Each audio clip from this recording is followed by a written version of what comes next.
Oke, bismillahirrahmanirrahim. Kita lanjut. Sekarang temanya adalah seberapa penting sih leading indicators dalam mengantisipasi expected changes in economy. Sebelumnya kita lihat dulu apa itu leading indicators. Ya, leading indicators di sini adalah economic data that move ahead of major changes in economy. Artinya dia sebenarnya adalah data-data ekonomi yang bergerak lebih dulu nih. Selangkah lebih maju dari perubahan besar dari ekonomi. Artinya di sini leading indicators ini seperti sebuah signal ya, sebuah sinyal akan perubahan yang terjadi di ekonomi. Nah, mereka tuh biasanya bergerak lebih dulu sebelum benar-benar terjadi perubahan dalam perekonomian. Contohnya di sini adalah stock index ya, atau biasanya S&P 500, dan juga ada yield curve dan seterusnya. Nah, mereka ini ya, contohnya S&P ini dia biasanya bergerak lebih dulu dibandingkan dengan penurunan atau peningkatan dari perekonomian. Kalau misalkan S&P index trennya menurun gitu ya, maka kemungkinan besar perekonomian juga beberapa saat kemudian akan menurun. Nah, itu adalah definisi dari leading indicators. Nah, leading indicators ini punya sejarah historis ya yang baik, yang digunakan sebagai alat untuk mengantisipasi perubahan dalam perekonomian.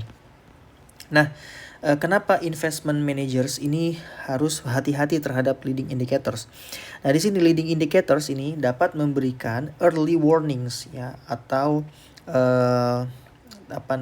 sinyal awal gitu ya, sinyal peringatan awal terkait kemana perekonomian ini akan mengarah gitu ya, sebelum terjadinya benar-benar terjadi perubahan dalam perekonomian.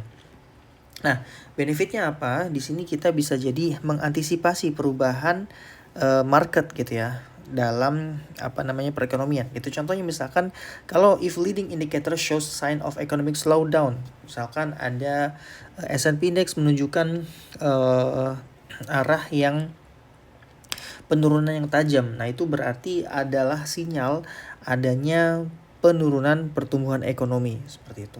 Nah, ini kita bisa melakukan adjustment terhadap portfolio kita secara lebih dini gitu ya. Nah, contohnya dengan mengurangi exposure dari cyclical stocks misalkan, ini contoh aja. Nah, berikutnya ini bisa juga digunakan sebagai pendekatan yang proaktif. Ketimbang kita reaktif, mendingan kita proaktif, berjaga-jaga sebelum market itu naik atau turun gitu. Ini juga bermanfaat untuk kita memanage resiko gitu ya.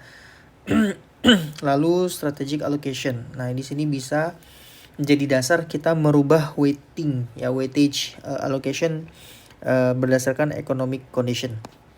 Nah, leading indicators ini meskipun begitu dia tidak sempurna ya, bukan berarti dia tidak pernah salah gitu ya. Dia sering juga mengirimkan false signal. Nah, di sini contohnya adalah the downturn in leading indicators may proceed only retardation ya. Bisa jadi penurunan leading indicator ini, contohnya S&P ya, itu hanya merupakan perlambatan dari perekonomian ya. Bukan merupakan sinyal bagi resesi yang besar. Ya, bisa jadi penurunan itu cuma sedikit ya. Kalau penurunan cuma sedikit ya berarti itu bukan merupakan tanda-tanda resesi. Itu hanya merupakan tanda-tanda perlambatan perekonomian. Ya, apalagi kalau misalkan leading indicator-nya itu hanya dangkal ya, berubahnya tuh cuma sedikit gitu ya, atau cuma sebentar. Nah, di sini salah satu yang paling konsisten leading indicator itu adalah SP500 index ya, composite index.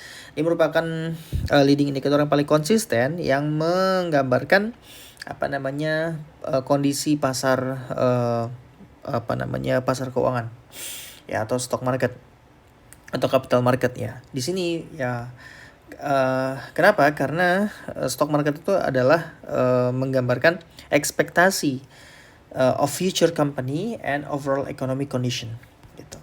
Nah, di sini S&P sebagai leading indicator salah satunya ya, yang paling konsisten gitu ya. Ternyata dia merupakan cerminan dari perekonomian gitu ya.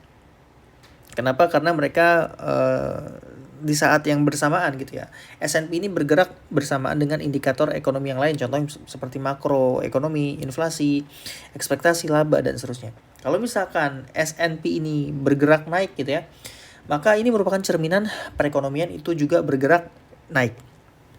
Nah, permasalahannya adalah kalau misalkan kita ingin mendapatkan above average return, kalau kita ingin mendapatkan keuntungan di atas rata-rata gitu ya, dengan hanya berpegangan, berpatokan kepada leading indikator ini, maka itu tidak akan cukup. Kenapa? Karena dalam kondisi efficient market ya, semua orang sudah paham, semua orang tahu gitu ya informasi tentang leading indicators. Maka kalau misalkan kita hanya mengandalkan leading indicator sebagai dasar kita untuk merubah portfolio, maka semua orang juga melakukan hal itu. Maka diperlukan yang lebih daripada analisis dalam leading indicator. Seperti itu. Itulah pentingnya leading indicator dalam anticipating expected changes in economy.